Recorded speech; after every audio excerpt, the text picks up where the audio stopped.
Bienvenue sur Binous USA, Binous. le podcast qui vous propose une critique de bière US chaque semaine. Des bayous louisianais, nous vous délivrons nos coups de cœur, conseils pratiques et l'expression cajun de la semaine.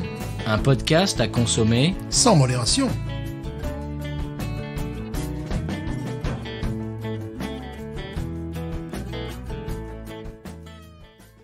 BNews USA is part of the Podcut family of podcasts.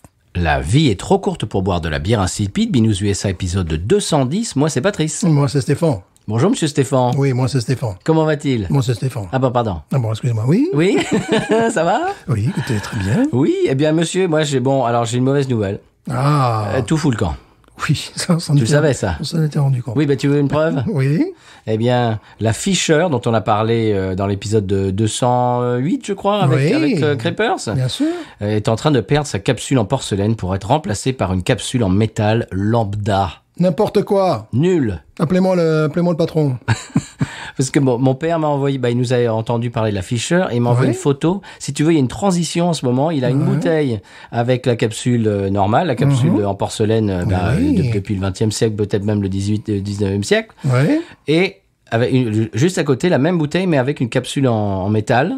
Et donc, il y a une espèce de transition. Et celles qui ont la capsule en métal ont même encore les deux trous, tu sais, pour mettre le... Bien sûr. Donc, ils sont en pleine transition. Et bientôt, il faudra, quand on parlera à nos petits-enfants de la Fisher, il faudra montrer des photos de ce truc en porcelaine. Ça n'existera plus. Ça me déplaît fortement. Bah oui, moi, c'est toute mon enfance qui se casse la binette, quoi. Voilà. Bon. Tiens, j'ai une question pour toi. Tiens, pour changer de sujet un petit peu. Une question d'un auditeur. Oui. Roxane Montendre sur Twitter qui nous demande: est-ce que Stéphane connaît la Flensburger, une pils mythique du nord de l'Allemagne, qui, elle, n'est pas prête de perdre sa capsule? Bien sûr, monsieur. Ah! Nous l'avons à Total Wine, mais à un prix un peu totaloinisé. C'est-à-dire, je crois que ça va tourner le pack de 4, genre $15, un truc comme ça. Ah oui, quand même. Ouais, donc bon, évidemment, j'en ai fait l'achat, mais c'est bon, je suis un peu... Complétiste? Très très bonne bière, effectivement. Ah, mais donc tu la connais. Bien sûr, bien, écoutez, vraiment. Ben voilà, Roxane, voilà ta réponse. Merci de nous l'avoir posée. Très bonne bière.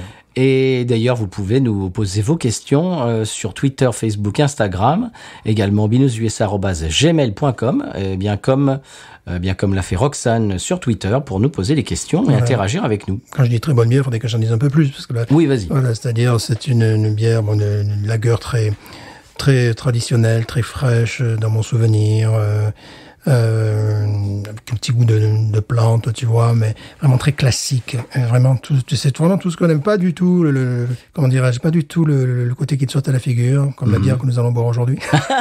Oui, aujourd'hui, voilà. C'est bien farci à trappe un peu. Voilà, un petit peu, donc c'est bon, le seul problème, c'est le prix, évidemment. Mais sinon, je vivrais dans le nord de l'Allemagne, j'en boirais fréquemment. Et c'est ce type de lager que j'adore parce que tu as l'impression que tu te fais du bien. Parce qu'il n'y a pas de rajout, voilà, il n'y a pas de rajout de quoi que ce soit. C'est marrant qu'on parle de ça parce que mon pote dont je te parle souvent, que j'avais perdu de vue et que maintenant on s'est remis de vue, eh bien, je te donne, Émile, sa bière préférée. La Warsteiner Dunkel. Ah ben voilà, j'en ai dans le frigo. Et donc, je dis, super. J'en ai dans le frigo. Et il buvait aussi sa Red Ale faite maison. Oh. Donc il va falloir aller la goûter. Bien sûr. Qu'en penses-tu? Ben oui. Je vais faire du taquinage sur du taquinage. Ouh. Oui. Restez un petit peu à l'écoute. Pendant le conseil de voyage, je vais faire un taquinage de quelque chose dont je vais parler dans les épisodes suivants, c'est-à-dire peut-être pas la semaine prochaine, mais la semaine suivante. Et ça risque d'intéresser quelques-uns de nos auditeurs et de nos auditrices. Ouh là là, mais qu'est-ce donc? Ah vous le saurez tout à l'heure. Je sais pas, une série de tirs de penalty, je ne sais pas. Ah bah oui, c'est ça. Ah ben voilà, j'avais deviné. Bon, ce qu'on a deviné aussi, c'est que si vous avez lu le titre de cet épisode, cette semaine, on boit une bière chewing-gum. On mâche une bière. Oui, une chewing-gum IPA. Eh oui. Alors, on va écouter le sonal et on en parler. Oui, écoutons le sonal et parlons-en. C'est parti.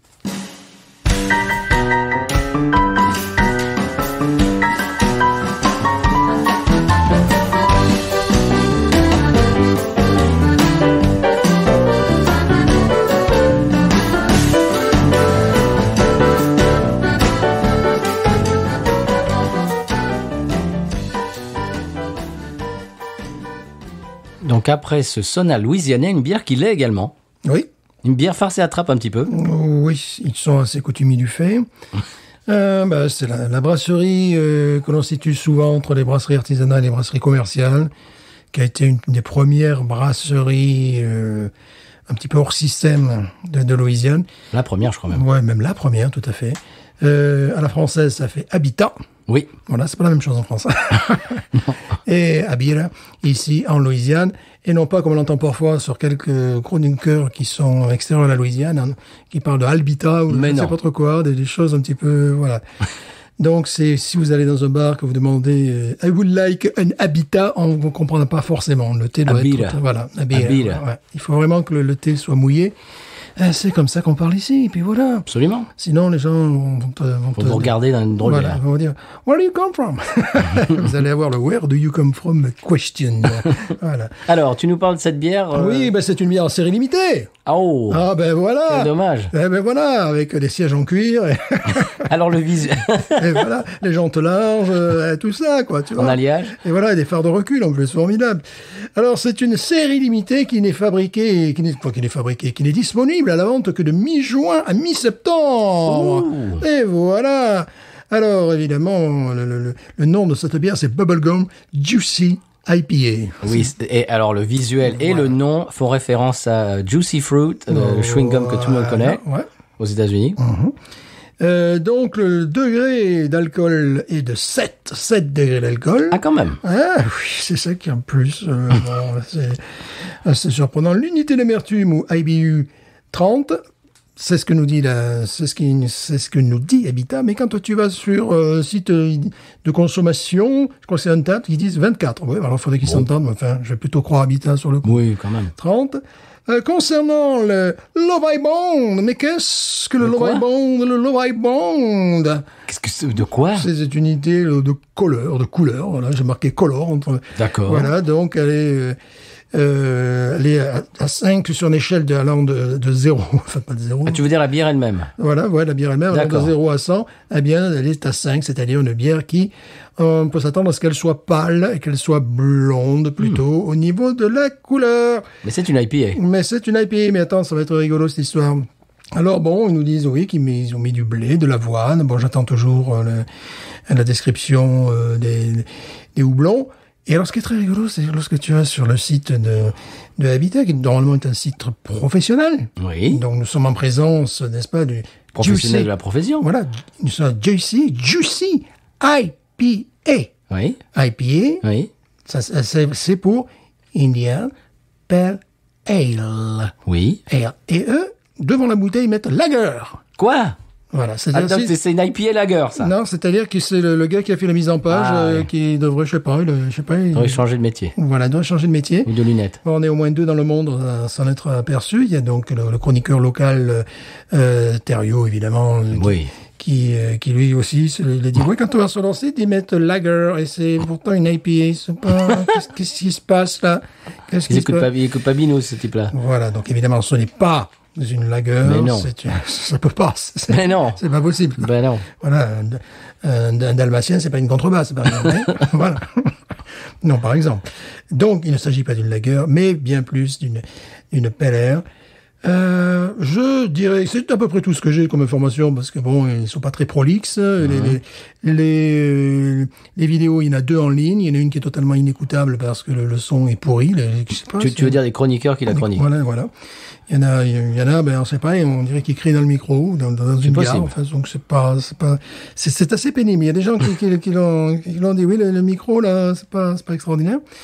Donc, cette bière, bon, bien sympathique, elle est locale, diffusée en série limitée. Je te dirais que ça me fait un peu peur. On va pas se le cacher, chers auditeurs.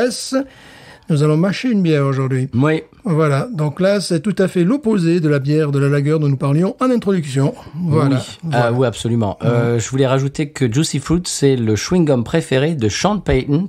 C'est l'ancien coach, l'ancien entraîneur des Saints. Voilà. Est-ce que c'est un chewing-gum local ou... Ah non, c'est un chewing-gum américain, vraiment, de grande consommation. De grande consommation. Ben, nous allons boire une bière de grande consommation. Non, justement pas. C'est à peu près tout, monsieur C'est Stéphane. tout ce que j'ai à dire, parce que à part après les torturer pour en savoir davantage, il n'y a rien. Le chewing-gum IPA, moi, j'ai trouvé ça quand même un peu Il y a bizarre. rien. Je jette mes notes de Voilà. désarroi et de dépit. Voilà. Voilà, monsieur, on y va. Alors vraiment, le visuel, c'est à fond sur Chewing-gum. le chewing-gum. D'ailleurs, sur les réseaux, j'ai mis la photo de la bouteille et du chewing-gum à côté. Le nez aussi. Le nez, je dirais banane. Oh là là! Banane, là, tu mets le truc. Écoute, oui! Banane, à fond. Oh la vache! Mais tu sais, banane de bonbons à la banane. Oui, bien sûr. Non, pas banane. Oh la vache! Pas banane de la Martinique. Eh, mais Non, tu non, sais non, qu'il est non, possible que ça me plaise, ça. Oui, ça peut être amusant. Ça fait un peu genre Vice sous stéroïde, tu sais? Oui, c'est ça. Hein? Ouais, c'est ça. Donc après, maintenant, on va voir. Bon, c'est sûr que c'est assez particulier, mais ils sont quand même des habitués du genre. Ils nous font des bières un peu n'importe quoi souvent. Oui. Ils ont une gamme de bières une rotation qui est absolument extraordinaire. Ils font une lagueur à la fraise, par exemple. Oui, qui est... Qui sont le vomi. Pardon. Pardon, non, je ne suis Pardon, pas comme ça. excusez-moi. Je suis allé avec ma fille n'est-ce pas, dans cette brasserie. Alors, ce qui est amusant, c'est qu'à la brasserie, tu peux boire des coups, n'est-ce pas, mais tu peux pas acheter leur bière. C'est un peu Non, bête. ils n'ont pas. Il faut aller au Rouse's du coin, tu vois. Voilà. C'est-à-dire que si tu veux acheter des packs de leur bière, non. Tu peux boire leur bière, mais tu peux pas acheter. Voilà, il faut aller parce qu'ils veulent privilégier le commerce local, j'imagine. Je ne sais pas. Peut-être qu'ils n'ont pas la licence, tout simplement. Je sais pas. Oh, si, mais bon. Bon, c'est un cadre sympathique. Bon, c'est plutôt joli vers là-bas quand même. Abila Springs, tout ça, c'est. Alors, devant le micro, monsieur. Il y a des sources. Oui. Monsieur, devant Oui. le micro avec la bière, Non, s'il vous plaît. je ne S'il sais vous plaît. pas. Je ne sais pas si C'est quand même l'épisode 210, il faut que je vous explique encore ça. Voilà, mais je ne sais pas si je vais le faire. Voyez-vous.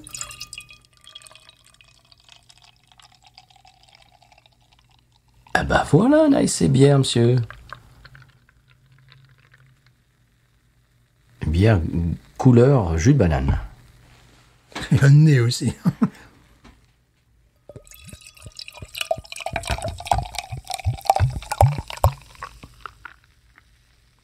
Oh la vache. Non mais attends, ça a vraiment un goût de chewing-gum. Hein. Ah, une odeur de chewing-gum. Absolument, oui. Là, c'est carrément un nez de chewing-gum. Mais qu'est-ce qu'ils nous font là? On peut dire qu'elle chante dans le verre, quand même. Ça, c'est plutôt sympathique. Oh là là là là. La mousse, tu as l'impression que tu tournes, elle disparaît. Toi encore, tu en as un peu. Moi, Oui. je sens qu'elle va tourner de l'œil, la mousse. Écoute, il y a un nez, c'est-à-dire une note. C'est cette espèce de chewing-gum à la banane. Ouais, c'est ça. Ici, il y a des... Ouais, mais tu vois... Des bonbons qui s'appellent Laffy Taffy à la banane, et c'est exactement ça. Après, je trouve que le nez s'étiole et qu'il y a quelque chose de moins noble qui arrive derrière. Oh. Peut-être le côté chewing-gum mâché. Un petit côté... Bon, c'est pas que c'est moins noble, non, il y a un côté qu'on n'attend pas. Il y a un côté un peu très bizarrement litchis, tu sais, Oui, un petit peu ah bah. surcorporel, je dirais, Ah tu bah vois. oui, bah c'est peut-être le côté Easy IPA.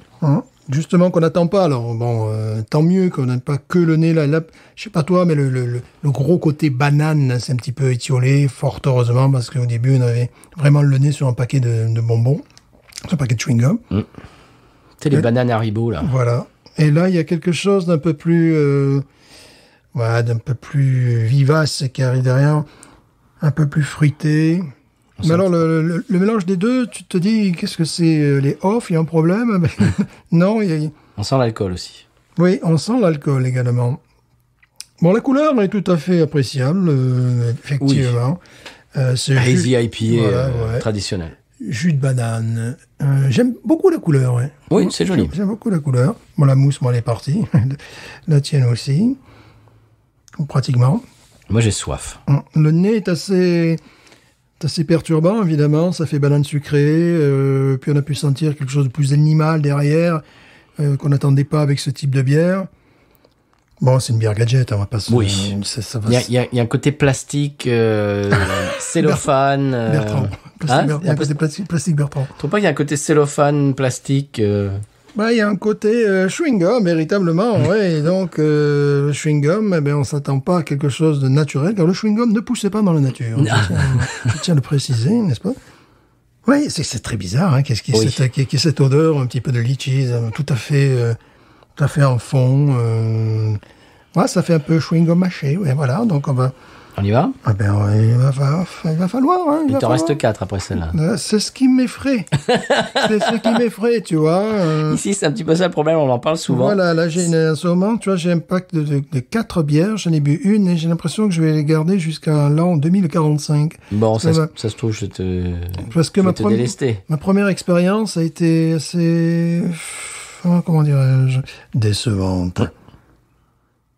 Bon, on y va, moi j'ai soif, monsieur. Ah ben, allons-y, hein.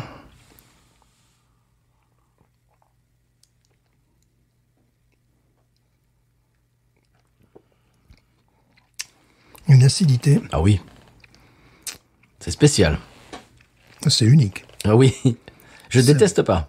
Non plus. Mais c'est très spécial. C'est un goût d'ananas. Non. En gros, vous pensez à une banane écrasée au sucre avec une rondelle d'ananas. Avec du chewing-gum. Et tout ça... Et alors, là où je suis déçu, c'est que je m'attendais à mâcher quelque chose pour faire un chewing-gum, quoi. Alors qu'en fait, elle est assez aqueuse. Elle est même très aqueuse. Pour une bière de 7 degrés, je m'attendais à mâcher quelque chose. Donc, elle est très... comment on appelle ça? Citron vert. Oui. Aussi, qui reste en fond de bouche. Acide, ouais, acide, mais vraiment un citron vert. Tu sais quoi, ça doit plaire aux amateurs de cocktails, ça. Oui. C'est ce genre de truc, là, tu vois, c'est complètement... Pina colada, tout comme ça. C'est complètement dans cet esprit-là, il y a ce côté vraiment aqueux, vraiment pas beaucoup de matière, bien évidemment. Il y a ce côté citron vert qui arrive en fond de langue, cette acidité, voilà. Banane écrasée aussi. Banane écrasée, ananas. Non, c'est pas du tout horrible, mais c'est tellement spécial que est-ce encore une bière? C'est pas sûr. C'est un petit peu le... bon, c'est tout à fait le genre de bière qui pourrait plaire aux gens qui n'aiment pas la bière. Oui. Parce que on est vraiment plus près des cocktails, là, je la verrais bien avec un petit parasol, là, tu sais, mettre un petit, comme ils font dans les bars, te mettre un petit parasol, là, tu vois. Ah, ça, au bord d'une piscine ou au bord de la mer, ça serait sympa. C'est vraiment... je crois que ça attire un petit peu cette clientèle. Bon, pour les amateurs de bière que nous sommes... C'est gadget. Oui, c'est gadget, complètement. Voilà, il ne manquerait plus que la bouteille s'allume, tu vois,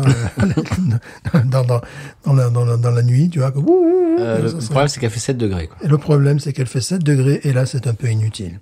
Oui. C'est un peu inutile, parce que là, pour faire une bière de ce type-là, il pouvait très bien tomber à 4 degrés. Oui. C'était largement suffisant. 7 degrés, quelque chose de aqueux, bah, tu vas en prendre quelques-unes. Puis tu vas... Parce que j'aurais du mal. Parce que je vais être un petit peu paf. Oui, parce que je vais avoir du mal à les finir, ces bières-là. Donc, je t'en donnerai quelques-unes. Oui, s'il te plaît. Je t'en donnerai 2, tu vois. Je ferai goûter à ma femme, ce sera peut-être la première IPA qu'elle va aimer. Oui, ben voilà, il faut lui dire que ce n'est pas une. Mais bon, que ça n'est une, mais bon. Oh. Non, je ne veux pas que ma femme aime les IPA, sinon je pourrais pas les garder. Sinon, j'ouvrirais le frigo et où sont mes ghosts? Bon. Ça retype l'eau sucrée aussi, hein. Oui. Mais il y a une petite amertume quand même. Oui, cette amertume, c'est ce côté citron vert qui... Bon, c'est on l'a dit. spécial. Oui. Est-ce que j'en rachèterai? Non. Et moi, peut-être j'en achèterai. Ah non, moi, est-ce que j'en rachèterai? Jamais. Ça va. Moi, je déteste pas. J'ai bu, j'ai vu, et on s'en va, voilà. Moi, j'aime bien.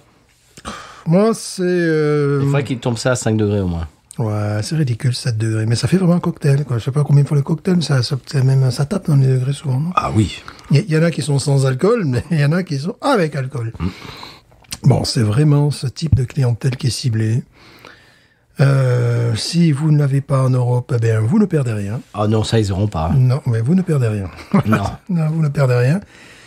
Pour nos auditeurs qui vivent sur la Nouvelle-Orléans, tout ça, bah, vous n'êtes pas obligés. Non. À part si vous avez envie de boire une bière à 7 degrés qui a le goût de bonbon à la banane. Voilà, ça fait quand même, ça limite un petit peu le... N'est-ce pas? Ça limite un petit peu. Avec un côté citron vert. Voilà, donc si vous êtes en Louisiane, Que vous voyez cette bière, non, il y en a d'autres qui sont bien meilleures. Enfin bon, vous faites ce que vous voulez. Mais s'il y en a une, par exemple. Si t'es au bar et t'en prends une pour te faire le délire. Ouais. Si t'aimes la banane Haribo. Ouais. Il y a tellement d'autres choses à boire. Il y a tellement de si dans ma phrase. Tellement d'autres choses à boire dans la vie. Bah oui. Mais nous, on se sacrifie, c'est ça, Binou. Ben voilà, c'est ça. Nous sommes des journalistes, des itologues d'investigation. Voilà, nous sommes les premiers à boire une bière au chewing-gum. Ah oui, je crois, oui. J'imagine. Ouais. Je déteste pas, moi. Bon, on la note pas. Hein. Si, on la note. Si. Oh, bon, moi, ça va pas aller très haut. Hein. Moi, je vais mettre 12,5. Ouf. Ah oui. Ouf. C'est à peu près autant que la bière d'ACDC, quoi. Ouais. Oui, nous avons surmonté. Nous surmontions. Je sais plus, elle était quand même. Voilà. On l'a mis à combien? Elle a mis 10, qui était complètement ridicule. Elle aurait dû prendre une 4, cette bière. Même un moins de l'infini. Oui, 12,5. Un progrès continué. Ouais. Mais vraiment, c'est spécial. Il faut vraiment être dans un état d'esprit très, très spécial. Et puis, c'est long. C'est long à boire. Oh non, moi, elle descend assez vite parce que j'ai très soif. C'est une bière à 7 degrés. C'est tout à fait le genre de produit que je n'aime pas. C'est-à-dire, elle n'est pas particulièrement évolutive. Et comme mes premières impressions sont, oui, bof, ben, ça reste dans le oui, bof jusqu'à la fin. Elle fait factice aussi. Hein. Complètement, oui. Mais écoutez, voilà, si vous voulez boire une bière, elle me rappelle quoi? Si vous voulez boire une bière qui a le goût de la banane, prenez une Coors Banquet. Ah oui. C'est déjà moins cher que ça. Bon, là, elle était en promo, c'était 8, heureusement, 8,99$ le pack de 6. Malheureusement, la Coors Banquet maintenant est vendue à 7,99$. C'est n'importe quoi. Mais qu'est-ce que ça veut dire, le ça? pack de 6, mais de grosses canettes. Oui. Il fut un temps où je l'ai payé 4,99$. Oui. Et franchement, ça les vaut, le 4,99$. Ah oui. 7,99$, là, ça commence à être un petit peu haut. Et si vous voulez boire une bière à la banane et qui est vraiment... banane factice, attention. Banane factice, bien évidemment, avec une petite touche de vanille concernant qu'on n'a pas là. Ah non, je croyais que tu parlais de celle-ci. Celle-là, mais même l'autre, c'est quand même... Oui, c'est la banane factice. Voilà. Vaut mieux prendre c'est de la levure, c'est de la levure banane. Vaut mieux prendre la Coors Banquet, parce que Coors Banquet, ça tient la route, la canette, elle tient la route. Là, je suis en train de faire, de quitter un petit peu la route, là, tu vois. Je suis en train de faire un petit dérapage. Des embardés. Tiens, je parlerai de ça tout à l'heure, tiens. Là, j'ai l'impression que... C'est marrant que tu parles de ça. J'ai l'impression que la voiture, tu vois, part un petit peu de l'arrière, là. J'ai une moins bonne tenue de route. Mais moi, j'aime bien, parce que j'ai très soif. Ouais, moi non, je n'aime pas. Enfin, je vais pas vous mentir. Je suis assez peu enclin, il est vrai, à boire ce genre de bière, mais... tu me les donneras. Voilà, c'est un peu aussi notre rôle de partir dans les embardées, de tester, parce que, on en a déjà parlé, aux États-Unis, surtout, les brasseries artisanales se doivent, pensent-elles, faire des bières nouvelles pratiquement toutes les semaines. Oui. Voire 2 à 3 par semaine. Épater le client. Mmh. Bon, on en avait parlé lors d'un épisode, je suis peut-être d'une génération plus ancienne, n'est-ce pas? Je suis un Européen. Donc, ce que j'aime bien, c'est la tradition, le savoir-faire, parfois séculaire, plutôt que le côté flashy. De la semaine, c'est le goût du jour. Voilà, donc effectivement, je me permets de mettre 15$ ou 13$, je ne sais plus, dans un pack de 4 de bière allemande, parce que là, au moins, j'ai le vrai produit, ça... Bon. Ça, c'est typiquement une bière américaine, ça ne se ferait pas en Europe. J'espère que ça ne se ferait pas en Europe. Mais non, les Européens n'aiment pas ça. Ça pourrait se faire dans d'autres pays satellitaires. En tout cas, pas en France. Tu sais, pas en Belgique, surtout pas. Non, parce qu'en Belgique, ils ont mieux déjà dans ce genre-là. Oui, non mais... Le goût de banane dans les bières, mais c'est quand même bien mieux ça, c'est Banane Gadget. Ouais, c'est Banane Gadget. C'est la bière Pif Gadget, en fait. Ouais, je crois que ce genre de plaisanterie pourrait être faite en Angleterre, et peut-être dans les pays scandinaves, parce qu'ils sont... C'est pour des raisons culturelles, enfin, il y a quelque chose... tu fais ça en France, je crois qu'on te le renvoie, à la figure, quoi, tout simplement. Oui, on te le renvoie retour à l'envoyeur en disant là, il doit y avoir un problème là, il y a un problème avec ce brassin, on vous le renvoie. Ouais. Parce que bon, on le sait, c'est caricatural. La bière, surtout 21e siècle, a cette plasticité que bon. C'est comme les pastry beers dont nous avions parlé, là, tu sais, qui peuvent avoir le goût de forêt noire. La semaine prochaine, on va faire un truc un petit peu similaire. On continue non. On continue dans les bières gadgets. Donc, bon, est-ce que je vous le recommande? Non. Non.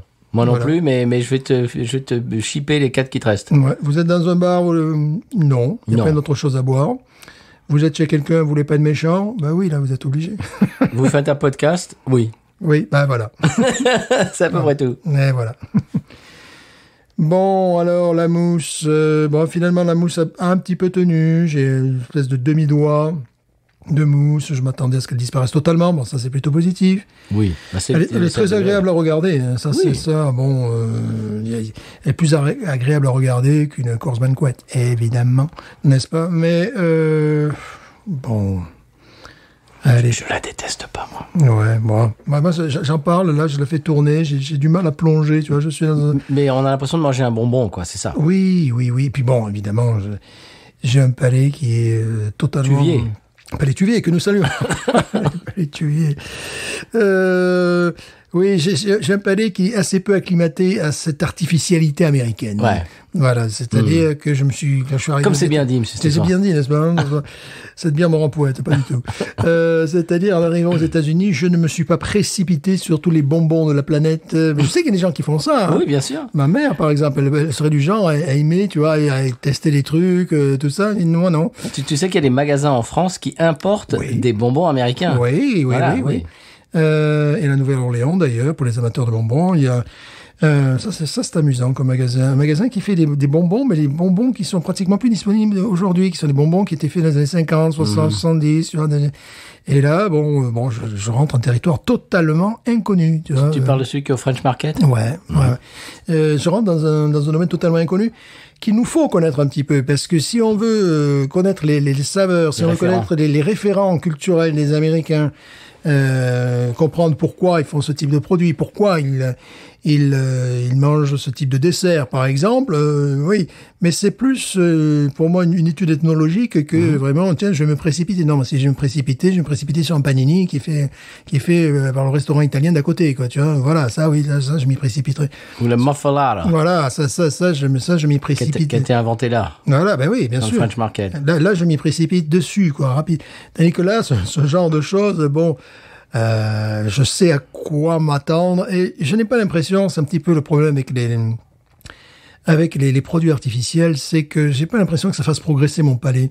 Non. J'ai l'impression que c'est l'abruti plutôt. C'est la facilité. C'est la facilité, exactement. C'est fait pour avoir ta dope, pour te calmer, tu sais. C'est une espèce de truc, t'as du sucre là, toi, t'as quelque chose, ton cerveau est ravi. Ta dopamine. Voilà, t'as ta dopamine. J'ai jamais... Alors, une fois par erreur, la première fois que je suis venu aux États-Unis en 1990, j'étais à Nashville, puis je mangeais un chili con carne. Et, en Nashville, pourquoi pas. Et, je ne savais pas ce qu'était qu'une root beer. Et, oh là là, grave erreur. Ce n'est pas une bière. Oh non, c'est immonde. C'est un médicament. C'est absolument. C'est très médicamenteux. Très médicamenteux. Pour nous, palais français. Ouais. Pour un Américain qui a grandi avec ça, c'est comme de boire du Coca, du Dr Pepper, du Sprite. C'est un autre goût. C'est dans la palette des sodas. C'est ça. Pour nous, moi j'ai fait la même chose. Quand je suis arrivé ici, j'ai travaillé dans une école. Et un jour, j'étais dans la salle des profs. J'ai peut-être déjà raconté cette histoire. Il y avait une grosse bouteille de 2 litres de root beer. Et j'ai dit, tiens, ça je connais pas, je vais goûter. Je m'en suis servi dans un verre, j'ai goûté. Waouh, c'est un goût de sirop pour la toux. Exactement. En France, il y a exactement ce goût dans un sirop pour la toux que j'ai dû boire prendre quand j'étais gamin. Et pour moi, t'es puni parce que t'es malade et donc tu dois prendre ça parce que tu tousses. C'est ça, c'était vraiment rédhibitoire. Bon, c'est pour ça qu'il nous faut connaître un petit peu ces goûts. Parce qu'on n'a pas les mêmes référents gustatifs. Ouais, pas du tout. Moi, j'ai des référents latins. Je pense que ces goûts viennent, à mon avis, plutôt du côté germanique, du côté des Allemands. Tu sais, notamment les pâtisseries, les gros gâteaux. Ouais. C'est plutôt de ce côté-là que je pourrais tracer l'origine. Bon, l'Angleterre également, mais plutôt, ça vient pas du tout de France, ça vient pas du tout d'Italie, ça vient pas du tout du Mexique. Tu parlais de ce magasin. dans le French Market, ce magasin de bonbons. Est-ce que c'est le même magasin dans lequel ils font les pralines et tu les vois faire les pralines sur le comptoir? Tu peux les voir. Je sais plus. Mais vraiment, c'est un endroit dans lequel aller. Moi, je sais que ce magasin de bonbons, il y a plein de références qui me sont inconnues. C'est véritablement un paradis pour les enfants. Ouais. Et bon, là, pour les grands enfants, c'est les trentenaires, les quadras, les quinquas, voire plus, qui nostalgie. Ouais, qui découvrent. Alors, c'est bien fait parce que soit ces bonbons étaient avant partout sur le marché américain, ou soit sont devenus sur un marché beaucoup plus local, réduit. Je ne sais pas comment ils se débrouillent en définitive, mais c'est fait de manière très intelligente, puisque bon, ils arrivent à retrouver des bonbons uniquement dans cet endroit-là. Ah, c'est fou. Donc là, vous voyez, pour les Français, là, je vous glisse l'idée d'une start-up. Voilà, l'idée d'un commerce potentiel. Où vous vendez des malabars bicolores, voilà, Bigou, des choses comme ça, tu vois, je sais pas. On en a parlé l'autre jour d'une bière qui nous a fait penser à ça. Des choses comme ça, quoi, tu vois. Il y a un magasin Shit. il y a une blague sur ça que je raconterai pas. Voilà. Je raconterai hors micro. Il y a un magasin qui est à quelques encablures de là, qui est vraiment juste dans le quartier français, qui est vraiment dans le carré du Jackson Square, qui fait le hypercentre, non? Voilà. Et c'est un magasin de jouets, avec des jouets... ça, j'ai vu ça. Tu l'as vu, celui-là? Oui, bien sûr. Il y a des jouets, genre, de toute génération, quoi. C'est vraiment, c'est très intéressant aussi. Ouais. C'est très touristique, le quartier français. Ouais, mais en même temps, ça permet de voir des choses que tu vois pas au Walmart. Non, mais c'est touristique, mais c'est pas touristique trash comme des endroits en Floride. Pardon. Comment ça? Mais qui a dit ça? Non, vraiment. Mais qui a dit ça? Qui a dit ça? Ce n'est pas moi. Non. Voilà. Trash, la Floride? Non, monsieur. Pas du tout. Non. Pas du tout. Impossible. Bon. Très bien. Eh bien, moi, je n'ai pas mis de note à cette bière. Je vais lui mettre un 13 parce que j'ai envie d'en boire une. Voilà. Moi, non, par contre. À la différence de toi qui n'arrive même pas à finir ta première. Je suis toujours à la moitié du verre. Tu la regardes. Sachant très bien que cette bière n'évoluera jamais. Non. C'est comme un chewing-gum, tu le regardes, il va pas évoluer. Non, il ira même en pire. Voilà. Donc, c'est... de temps en temps, on est bien obligé de...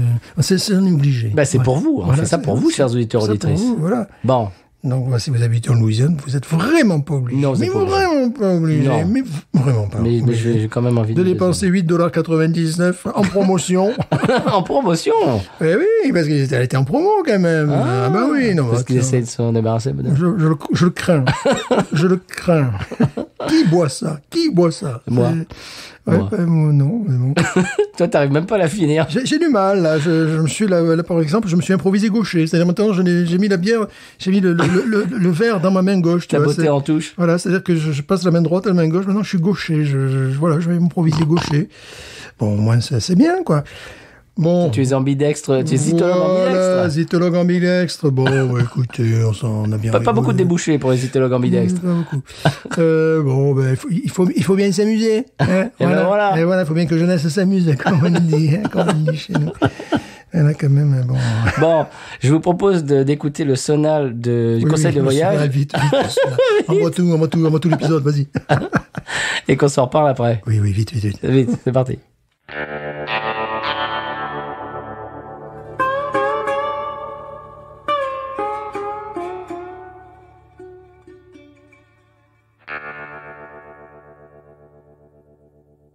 Et Monsieur Stéphane, après ce sonal, le conseil de voyage de la semaine. Mais juste avant, j'avais taquiné en introduction, j'avais taquiné un taquinage. Donc là, je vais maintenant taquiner. Monsieur Stéphane, je vous en ai pas parlé hors micro exprès pour que j'en parle, que j'ai tes réactions à chaud. Oui. Tu sais que je suis en train de faire ma naturalisation pour avoir ma citoyenneté américaine. Ah donc tu ne seras plus sans pèlerin, donc. Non, il va falloir. Oui, mais non, mais tout ça, mais je ne peux pas perdre je ne peux pas perdre ma citoyenneté sans pèlerin. D'accord. Ce n'est pas possible. Mais j'ai passé l'interview hier. Oui. Ça s'est bien passé. Et la cérémonie est la semaine prochaine. Oh. Voilà, donc à l'heure où vous entendrez ce podcast, j'espère que bien voilà, je serai citoyen non pas monégasque mais américain. Tu seras américain. Oh, américain. La classe américaine. La classe à Dallas. La classe à Dallas, c'est chewing-gum américain cowboy. Eh ben c'est pour ça que je bois la bière à chewing-gum. Cowboy, les gars, cowboy. Avec le grand chapeau. Avec les Santiago. Donc je vous expliquerai, alors voilà, c'est ça mon taquinage, c'est que je vais vous expliquer, quand ça sera fait, eh bien le processus de naturalisation pour un Français pour devenir américain. Et je pense que ça peut vous intéresser. Moi, je sais qu'à l'époque, si j'écoutais un podcast avant d'arriver ici, de vivre ici et de faire tout ce processus de naturalisation, d'immigration, etc., si j'avais pu écouter des gens qui en parlaient, ça m'aurait vraiment intéressé. Donc, j'imagine que ça peut intéresser quelques-uns et quelques-unes d'entre vous et d'entre vous. Notre voûte. Absolument. Voûte plantaire. Tout à fait. Et donc, je vous expliquerai tout ça en détail. Ça peut intéresser quelques personnes. Qu'est-ce que t'en penses, Eva? Mais oui, je le crains. N'est-ce pas? Et donc, ça sera fait bientôt. Je crains de cheval. Je vous expliquerai ça, peut-être pas la semaine prochaine, mais la semaine d'après. Allez, voilà, on prend rendez-vous. Mais soyez sages. Oui, alors j'ai un conseil de voyage bonus. Oh! Oui, alors mais aujourd'hui, je te dis, c'est fast. Comme la bière du jour. Oui, c'est fast and furious même. Oh! Quel est donc ce conseil de voyage bonus? Alors, je vais vous expliquer, je suis revenu de mon entrevue donc d'immigration hier, et j'étais, alors c'était, bon, chers auditeurs auditrices, si vous n'êtes jamais venu à la Nouvelle-Orléans, surtout si vous n'avez jamais conduit à la Nouvelle-Orléans, ça va pas vous parler, mais toi Stéphane, ça va te parler. Oui. Quand on revient de la Nouvelle-Orléans, qu'on se met sur la 10, la I-10, Interstate 10, il y a 4 ou 5 fils de trafic côte à côte. On passe sous un pont ferré, de voie ferrée. Oui. Tu vois exactement d'où je veux parler? Je vois. Voilà. Et donc là, en général, c'est fluide et il y a 4 ou 5 fils et puis ça y va, quoi. C'est genre à 60 miles à l'heure, 50-60. Donc ça file, ça va mon train. Et j'étais dans ma Mustang et je vois un type en Mustang, lui aussi, mais en Mustang blanche, qui commence à faire des zigzags, faire des queues de poisson. Et je me dis, mais qu'est-ce qu'il fait, lui? C'est pour ça que je disais Fast and Furious, parce que j'ai eu l'impression de regarder un film d'action américain. Tu sais, les Fast and Furious, ou les films où il y a des cascades et des poursuites. Voilà. Mais écoute, c'était ça. Et le gars, j'ai rarement vu quelqu'un d'aussi dangereux au volant. Le gars, c'était un danger du volant. Et il passait, si tu veux, de droite à gauche, de la file de droite à la file de gauche. Il y avait 4 ou 5 files. Et en faisant des queues de poisson, et jusqu'au moment où il est arrivé, la voiture qui était sur la file, qui était complètement à gauche, c'était un SUV Ford Explorer blanc, exactement le même modèle que ma femme.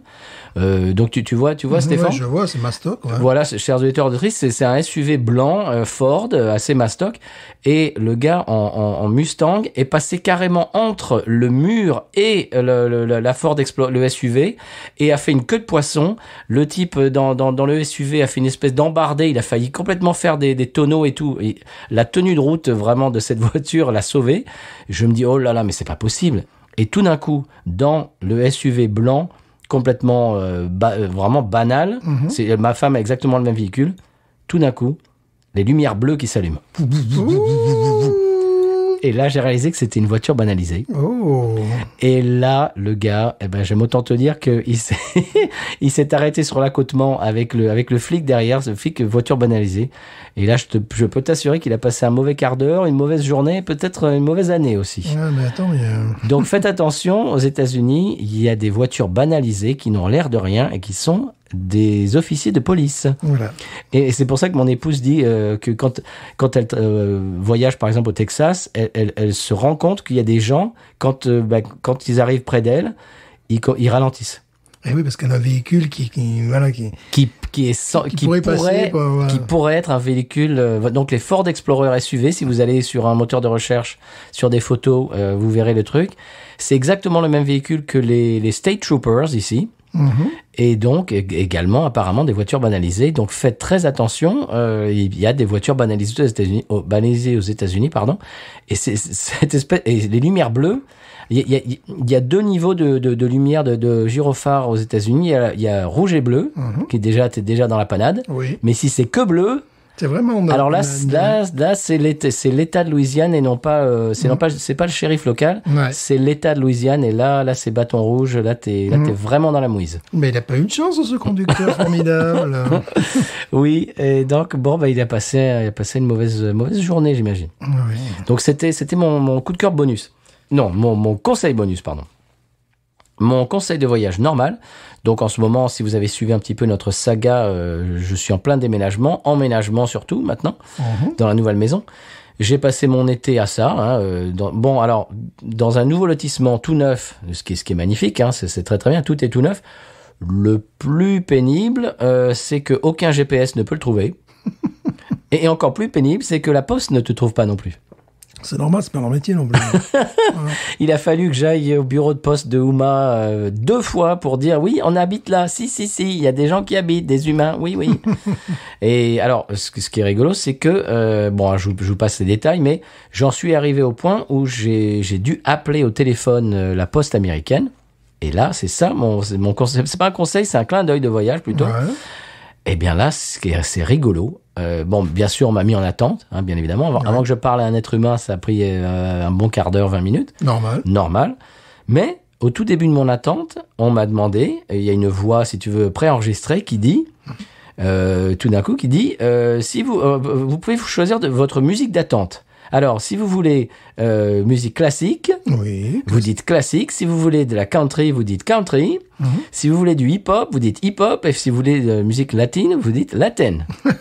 Et donc, moi, bien sûr, j'ai choisi quoi ? Country. La croonerie.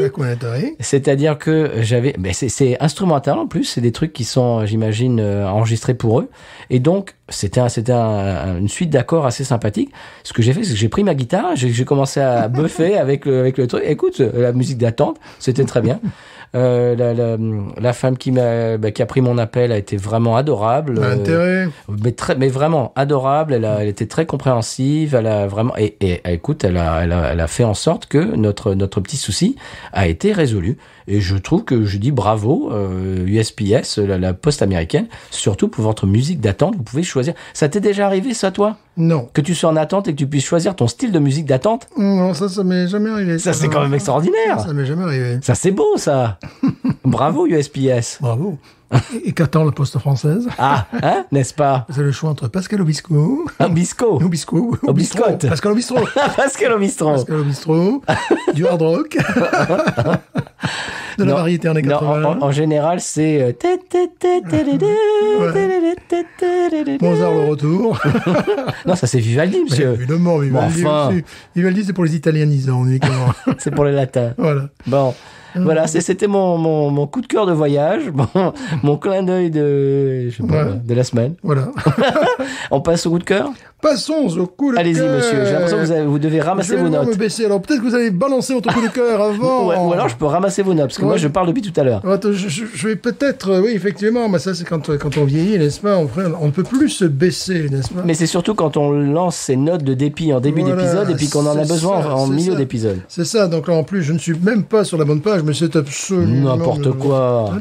Mais tout ça, c'est coupé au montage. Évidemment, c'est coupé au montage. Bon, je tiens à dire que j'ai fait un drain avec la bière chewing-gum, là, parce que bon, à un moment donné, ça m'amusait, mais à 7 degrés, bon, j'ai pas plus envie de me faire mal. Bon. Alors, aujourd'hui, j'aimerais parler, n'est-ce pas, d'un monsieur, justement, tu parlais de GPS, un monsieur qui est, tu vois le radar, mais en dessous du radar, et même en dessous du radar. D'accord. Voilà. Il s'agit de monsieur Terry Wayne. Terry Wayne, je ne connais pas. Mais personne ne le connaît. Est-ce qu'il se connaît lui-même ? Oui. Pas sûr. Il se connaissait, en tout cas. Ah. Voilà, il s'agit d'un Anglais, évidemment, comme son nom l'indique pas. Voilà. Alors lui, c'est un garçon qui était, à la fin des années 50, vous entendez la musique en fond. Ouais. Ben lui, il était guitariste. C'est une bonne idée, ça. Ouais, c'est une bonne idée. Donc il était assez doué au niveau de la guitare. Et donc il voulait enregistrer du rockabilly. Mais les musiciens anglais ne savaient pas jouer du rockabilly. En quelle année ? Oh, c'était 1956, 7, 8. Ah oui, non, c'est pas encore arrivé, ça. Non, donc lui, c'est le premier artiste anglais qui aurait aimé enregistrer du rockabilly. Qui eût aimé. S'il avait pu. Oh, le pauvre. Alors, il était trop en avance sur son temps. Voilà, c'est Billy Fury, mon Billy. Qui lui, par contre, a été le premier. Alors, ce qui fait que Terry Wayne, il fait un album, et donc il il veut faire deux reprises de Carl Perkins. Tu vois. Ah, bah oui. Voilà. Quelle bonne idée. Et voilà, donc là, il fait une reprise de Matchbox. Oui. Et les autres, ils disent, ben, on va te mettre des musiciens de jazz. Donc derrière, vous l'entendez, ça swing, c'est batte, c'est cool à Saint-Germain-des-Prés. Voilà, donc, ben voilà. Donc, Ce sont les yéyés.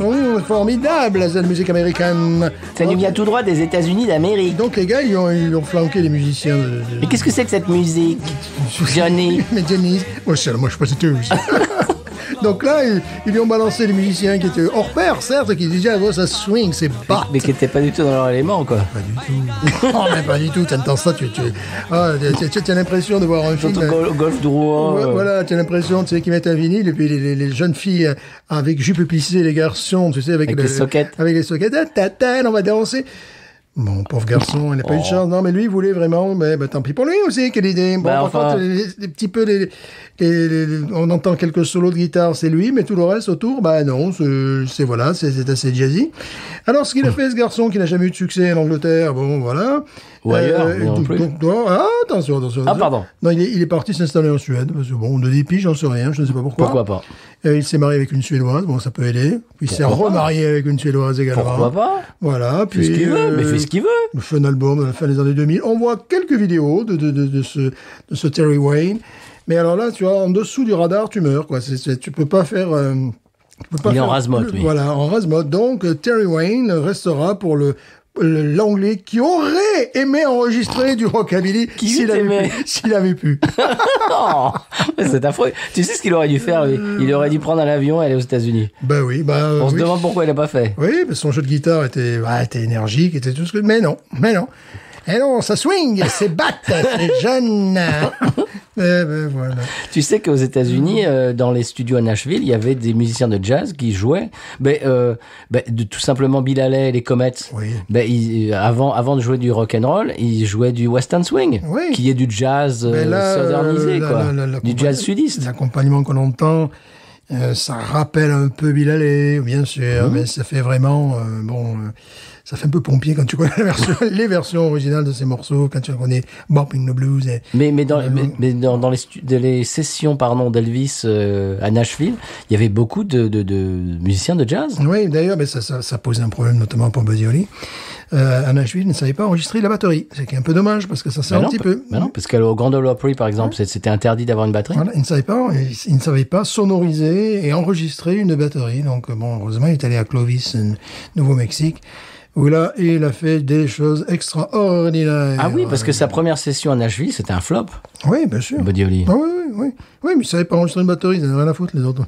Voilà. Mais lui, en fait, il voulait faire de la country jusqu'au jour où il a vu Elvis Presley live, c'est ça? Oui. Puis, ça a changé sa carrière. La photo existe d'ailleurs, tu vois Elvis là qui est... Ah bon? Oui, c'est une photo assez célèbre, tu vois Elvis qui est en train de signer les autographes, et si tu connais Buddy Holly, tu vois Buddy Holly qui est à peu près à 3 mètres de lui. Wow. C'est pas lui qui est en train de se faire signer l'autographe, mais tu vois Buddy Holly qui va se faire signer l'autographe ou qui va parler à Presley. T'imagines si on avait pu retrouver l'autographe d'Elvis Presley à Buddy Holly? Ouf, ça aurait été... un document historique. Là, je pense vraiment que c'est Buddy Holly qui va lui parler, qui va, voilà, tout simplement. Il y a un concert d'Elvis dans le Minnesota auquel a assisté un jeune Robert Zimmerman. Oui. Qui est devenu plus tard Bob Dylan. Bob Dylan. Et ça a changé sa vie aussi. Oui, un petit peu, mais il y a beaucoup qui ça a changé la vie. Donc tout ça pour... Bon, oui, on enfonce des portes ouvertes là, mais Elvis a changé le monde par ricochet, en fait. Voilà. Là, par exemple, lorsqu'on écoute... Parce que sans Elvis, il n'y a pas de Dylan, il n'y a pas de Buddy Holly. Enfin, tu vois, c'est une espèce de... Puis Buddy Holly, bon, moi, je suis un fan... Pas de Buddy Holly, pas de Beatles. Ouais, je suis pas d'Elvis. Voilà. Je suis un fan intégral, donc les premiers enregistrements, c'est le western swing. C'est le western, la musique western que nous fait Buddy Holly, tu vois. Et puis après, tu vois que la semaine après, il s'est dit, bon, on va faire ça comme musique. Et d'ailleurs, ça marchait. Parce que les jeunes étaient là, tu sais, bon, ils jouaient la musique traditionnelle texane, et puis dès qu'ils commençaient à jouer, les jeunes, ils disaient, voilà, ils devenaient fous. Donc, en plus, c'était ce qu'ils voulaient jouer, et en plus, c'est ce que le public voulait entendre. Donc, bon, c'était parfait. Ils jouaient dans des endroits où il y avait des, comment dirais-je, ils faisaient pas du patin à glace, mais du... Ouais, des choses comme ça, du patin à roulette. Du patin à roulette, ouais. Voilà, ouais, bien sûr. Et donc, déjà, ils avaient envie de jouer ce genre de musique, et en plus, quand ils arrivaient à en jouer, tu peux imaginer, le public était public d'adolescents à l'époque. Hein. C'était des gens qui ont plus de 80 ans aujourd'hui. Oui. Et puis à l'époque, avaient 15 ans, 17 ans. Voilà. Bon. Bon, c'est ton coup de cœur, ça. C'est mon coup de cœur. Eh bien, on va rester dans la musique avec mon coup de cœur, Monsieur Stéphane, que je vous ai envoyé. J'avais déjà parlé de Joshua Headley, tu te souviens? À l'époque, il s'était fait la tête de Ray Price. Vraiment, il avait fait il a pas du tout la tête de l'emploi parce que c'est un gars qui est tatoué, machin. Un peu, genre, style un peu hipster, à barbe, qui boit de la bière craft au bubblegum. Ouais. Et en fait, il a pas vraiment la tête de l'emploi pour faire de la country. À l'époque, l'album dont j'avais parlé, c'était retour dans les années 50. Ouais. Le son honky tonk Ray Price des années 50. Là, cette fois-ci, tu te rappelles, Patrick Sébastien, je me suis fait la tête de... Je me suis fait la tête pour Will. Là, il s'est fait la tête de Brooks and Dunn, cette fois-ci, je te l'ai envoyé. Les deux. Écoute, mais c'est dans le jus. C'est dans le jus avec un petit côté Alan Jackson aussi. Oui, c'est ça. Voilà. C'est Alan Jackson, Brooks and Dunn. Si vous aimez ça... Oui, par exemple. Moi aussi. Et t'as vu, c'est dans le jus. La voix, la façon de chanter, la guitare, tout. Les paroles aussi. Mais tout. Ouais. Ça aurait pu sortir dans les années 80. Voilà, c'est là où on se dit qu'on a pris un coup de pelle un petit peu. Mais c'est ça. C'est ça mon coup de cœur. C'est exactement ça. C'est-à-dire que quand ce qu'on a aimé devient vintage, c'est là qu'on se rend compte qu'on est vieux, quoi. Voilà, là tu te dis, il y a de l'eau qui a coulé sous les ponts. Oui. Ce qu'on aime, nous, devient vintage pour que des jeunes reprennent ça 20 ans après, c'est que tu commences à être vieux. C'est que là, tu commences à te dire oui. Voilà. Alors justement, en parlant de ça, mon voisin, donc on vient d'emménager dans un nouveau lotissement avec des nouveaux voisins qui eux également viennent d'emménager, etc. Et qui ont de nouveaux voisins. Bien sûr. Évidemment, parce que si toi t'es un nouveau voisin, ils ont de nouveaux voisins. C'est ça. Et voilà, c'est comme ça que ça marche. Voilà. Et donc on rencontre nos voisins d'un côté, de l'autre et tout ça. Puis là, l'autre jour, on se baladait avec mon épouse, on baladait un de nos chiens. Et on voit nos voisins de deux maisons plus loin, qu'on n'avait pas encore rencontrés, qui étaient assis dehors. C'était vendredi après-midi, vendredi en début de soirée. On se dit, tiens, on va aller les rencontrer. Et donc on va les voir, c'est un jeune couple. Écoute, lui, il avait la chemise, tu sais la chemise d'Elvis quand il était électricien. Oui. Tu sais, avec le patch. Ouais, d'accord. 50s quoi, mort là. Oui, en plus c'est son boulot quoi. J'ai l'impression. Oui, c'est rigolo. Ça. Et il a un peu une tête genre un peu à la Elvis, tu vois, cheveux bruns, tout ça, machin. C'est genre à Elvis 2022, tu vois. Et son épouse est prof de special ed et tout ça. Et donc ils étaient assis en fait devant chez eux. Et ce que j'ai beaucoup aimé, c'est qu'ils avaient une enceinte Bluetooth et ils écoutaient j'imagine la radio. Et c'était Alan Jackson quand on est arrivé. Très bien, très bon voisin, ça, bon voisin. Ça. Et ils buvaient de la Miller Lite. Ça, c'est moins bien. Dans les lights, c'est quand même ce qu'il y a de mieux. Oui, c'est vrai. Voilà. C'est vrai. Donc le gars, c'est une espèce de version moderne d'Elvis qui écoute du Alan Jackson en buvant de la Pilsner. Pourquoi pas? Je me suis dit, tiens, voilà quelqu'un avec qui je veux bien m'entendre. Il y a pire. Mais bien sûr. Donc voilà, et ils avaient leur chien qui s'appelait Beignet. Ah, c'est un français. Voilà. Donc tout ça pour dire que ce gars-là, je pense qu'on va s'entendre. Ah ben voilà. On a parlé des Saints, il est fan des Saints. Ils ont les billets, tu sais, à l'année, ils peuvent aller. Carrément. Oui. C'est des fans. Oui, complètement. Donc je passe le bonjour à Elio, à Carlito et toute la tweetline, comme on dit maintenant, Saints France. Et donc voilà, je m'épanche un petit peu sur mes coups de cœur cette semaine. Mais là c'est n'importe quoi. Mais bon, je reviens sur Monsieur Joshua Headley et son album. Je suis en train de me rendre compte que je n'ai pas noté. Ah ben voilà. Mais bon, quand le revival est un style que tu as connu de ton vivant, ça fait bizarre. Ça fait très bizarre, oui. Là, tu te sens vieux. Non. Pas du tout. Ah voilà, l'album s'appelle Neon Blue. C'est le morceau que je t'ai envoyé. Oui, évidemment. Neon Blue. Qui est un titre de Brooks and Dunn. Ah bon? Voilà. Ah bon? Neon Blue, oui.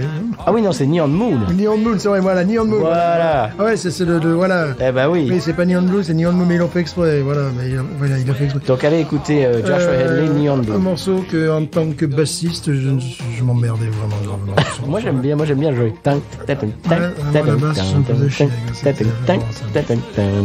J'aime bien moi. Parce que là, bon, évidemment, il y a plein d'instruments. Oui, la pédale style. Donc, Il faut chanter ça en se plaçant le nez. Voilà, c'est laissant pousser la moustache et la barbe. Et oui. Voilà, moi la basse c'était du genre tiens, mais tu veux pas jouer de ma basse pour l'instant, voilà. Bon. C'était quoi la basse? Ça faisait quoi? C'était une note à la minute. C'était. Bon, tout ça pour dire Joshua Hadley qui fait du revival d'un truc qu'on a aimé quand c'est sorti. Ouais. Bon, ça on commence à se sentir vieux, mais bon, c'est comme ça. C'est la vie. Est-ce qu'on passe, en parlant de c'est la vie, est-ce qu'on passe au San Pellegrino? Bien sûr, quand même. Parce que San Pellegrino, nous sommes toujours à la mode. Oui, mais bon, nationalité, j'ai pas eu besoin de passer un test sur San Pellegrino. Pas du tout. Voilà, tout simplement à l'aéroport d'entrée, pouf, voilà. Direct. Bien sûr. C'est son excellence. Il faut connaître, c'est vrai. C'est vrai, mais bon, on a le tampon de son excellence. On a même le passeport noir. Bien sûr, ça permet de passer devant tout le monde. Alors, des touristes français qui parfois nous jalousent, ils disent ouais, passe devant tout le monde. Et puis nous, passeport noir, et puis voilà. On passe, c'est un passe-droit. Oui, non, c'est normal avec tout ce qu'on a fait. On a vécu quand même. Une période à un moment donné de révolution, un petit peu. Nous étions sur place. C'est vrai qu'on a aidé. Voilà. Si vous vous souvenez des épisodes, il y a longtemps, c'était qu'il y avait quelques échauffourées. Voilà, je connais personnellement l'entraîneur de soccer football du pays aussi. C'est vrai. Bon, ça peut aider. C'est vrai. Mais c'est vrai qu'on a eu quand même notre passe droit en récompense un petit peu de une fidélité. Ce qu'on a fait pendant cette espèce de mini révolution qui n'a pas marché, qui a été étouffée dans l'œuf. Pourquoi aurait-elle marché d'ailleurs? Voilà. Voilà. Bon, on va pas faire de politique. Voilà, non, pas du tout. Sans paix.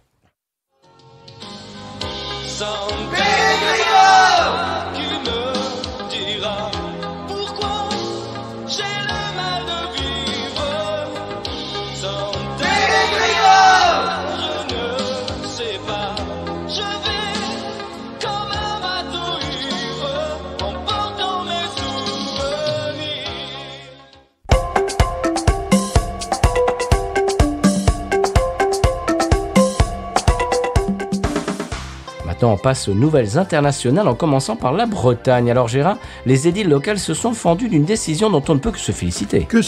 Effectivement. Le port du menhir est enfin autorisé dans les piscines municipales. Mais quelle bonne idée. C'est une très bonne idée.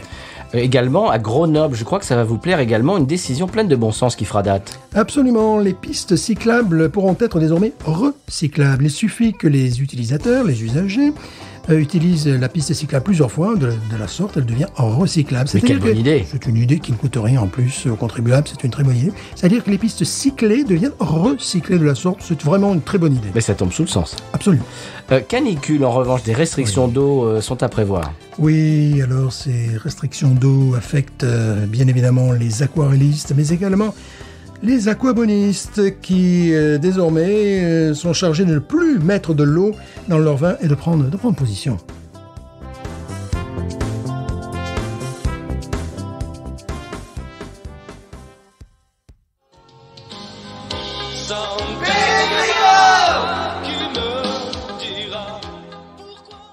Et maintenant qu'on sait ce qui se passe au Sampé, Stéphane, est-ce qu'on passe à l'expression locale? Oui. Voire cajun. Voire cadienne. On y va. Voire louisianaise. Ah bon? Ah bon? On y va. C'est cajun, il l'aime pour boire. Si tu l'aimes pas pour boire, il n'est pas cajun.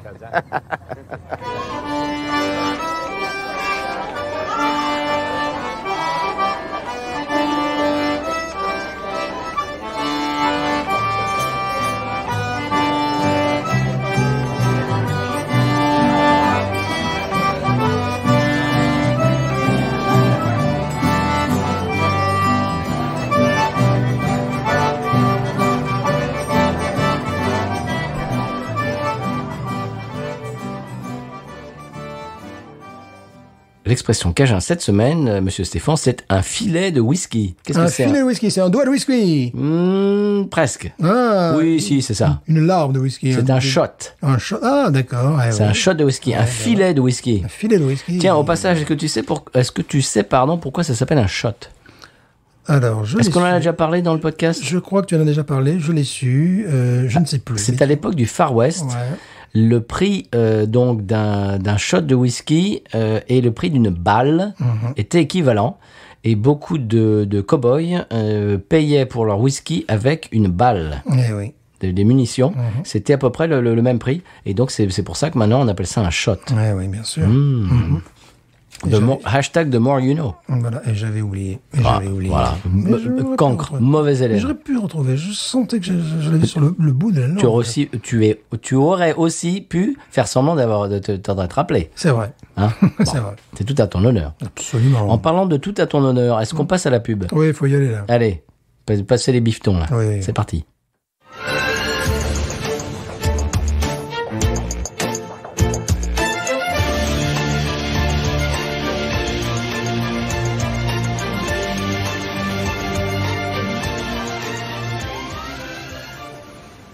Aujourd'hui, grâce au patronage de podcut.studio et patreon.com/podcut, nous nous intéressons à la formation des futures élites du San Pellegrino. Écoutez, je vous en prie. Non, je n'en ferai rien. Que je ne souhaite pas être obséquieux, mais je crois que vous étiez là avant moi. Voilà, mais après vous. Non, vraiment. Non, j'insiste. Vous croyez? Oui, non, allez-y. Non, vraiment. Ça me gêne. Oui, mais non, c'est Non, moi. vraiment, je n'aurais pas passé devant vous. Oui, non, mais c'est vous, après vous. Vous êtes sûr? Oui. Je ne suis pas en train de prendre votre place dans la file. Pas du tout, je vous l'assure. D'accord, mais je veux vraiment m'en assurer parce que vraiment, je n'aimerais pas commettre un faux pas. Mais pas du tout.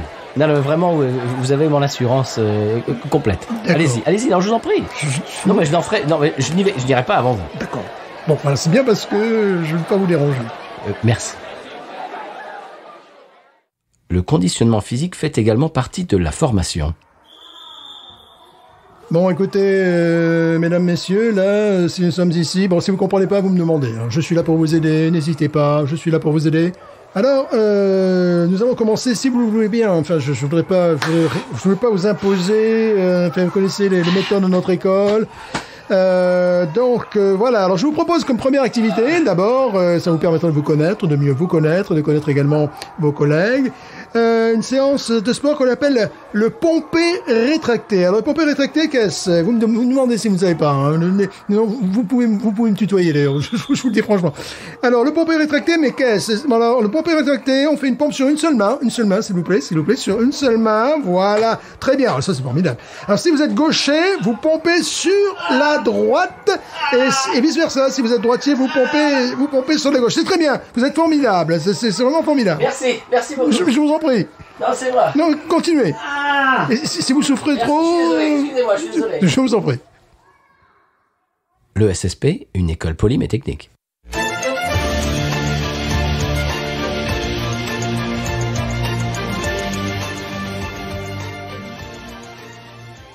Eh bien, Monsieur Stéphane, on arrive à la fin de l'émission. On peut remercier d'ores et déjà toutes les auditrices et tous les auditeurs d'être avec nous chaque semaine et également de nous suivre sur les réseaux et d'interagir avec nous. Monsieur Stéphane a bu une bière éminemment gadget. À mon avis, l'inspecteur Gadget l'aurait bien aimé. Oui, c'est vrai. Oui, c'est Pif Gadget, inspecteur Gadget. Un petit peu, oui, un petit peu. Mais bon, on a mouillé le maillot pour vous. Oui, jusqu'à un certain niveau, parce qu'une partie finit dans l'évier avec moi. Voilà, pardon, excusez-le, je ne l'ai pas dit. Alors, Monsieur Stéphane, bien c'est à peu près tout. Qu'est-ce qu'on peut dire de plus? Écoutez, je conclurai en disant... Binous. Ain't nothing turns me on more than a big pot tart. Bon, voilà, Stéphane, on arrive après le générique. Oui. Et on réalise qu'on avait le chewing-gum qui allait avec la bière, mais on l'a pas goûté. Non, mais par contre, je le sens de là, déjà. Ah oui, ça sent le chewing-gum. Oh oui. Ça sent la banane. Ah, oui, Bah justement, on va faire l'ASC bière du chewing-gum. Ouais, c'est bien, le chewing-gum.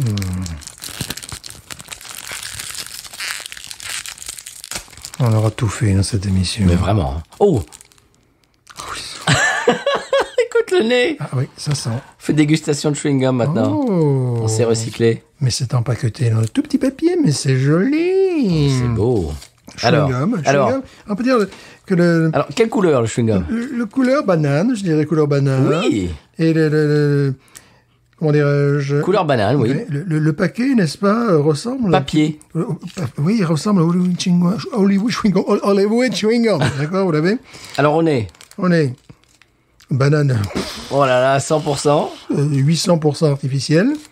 On y va? Il faut bien.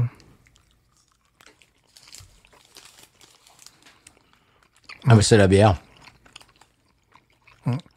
Ouais. Il y a un côté plus médicamenteux dans le chewing-gum. Tu trouves? Un peu plus. On sent pas En rétrofaction, le chewing-gum, qu'est-ce que t'en penses? médical. C'est médical. Tu trouves? C'est chirurgical. Ah oui, il y a un côté très médical, médicinal. Ce qui est assez amusant, c'est que là, on sent pas le côté litchis ou Non. un petit peu. Vaut mieux pas. Non. On devrait peut-être le rouler sous les aisselles pour retrouver ce goût. C'est spécial. Mais la bière, vraiment, retype ce chewing-gum. Type ça. J'ai plutôt tendance à préférer le chewing-gum à la bière, là, bizarrement, sur le coup. Le chewing-gum, il a un goût de chewing-gum. Maintenant, il faudrait goûter un chewing-gum qui aurait le goût de bière. Voilà.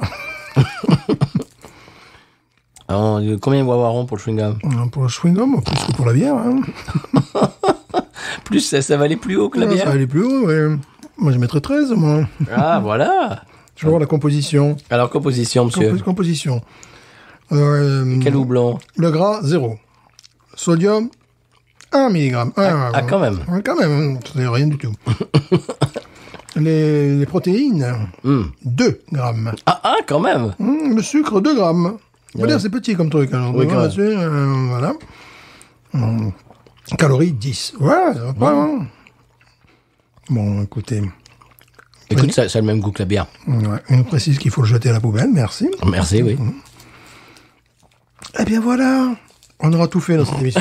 Vraiment. Hein. Tiens. Stéphane, et on n'a plus qu'un mot à se dire. Chewing-gum. Ain't nothing turns me on more than a big patat.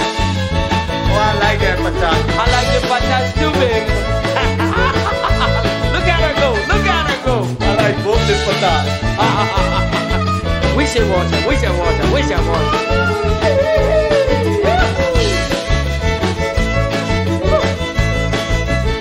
I think that one's full.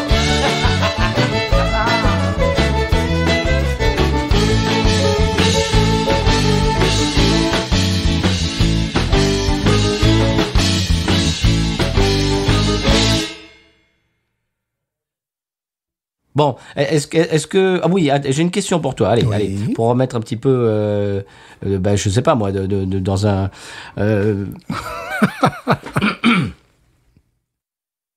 Eh bien voilà, après ce sonal, monsieur Stéphane, le quoi?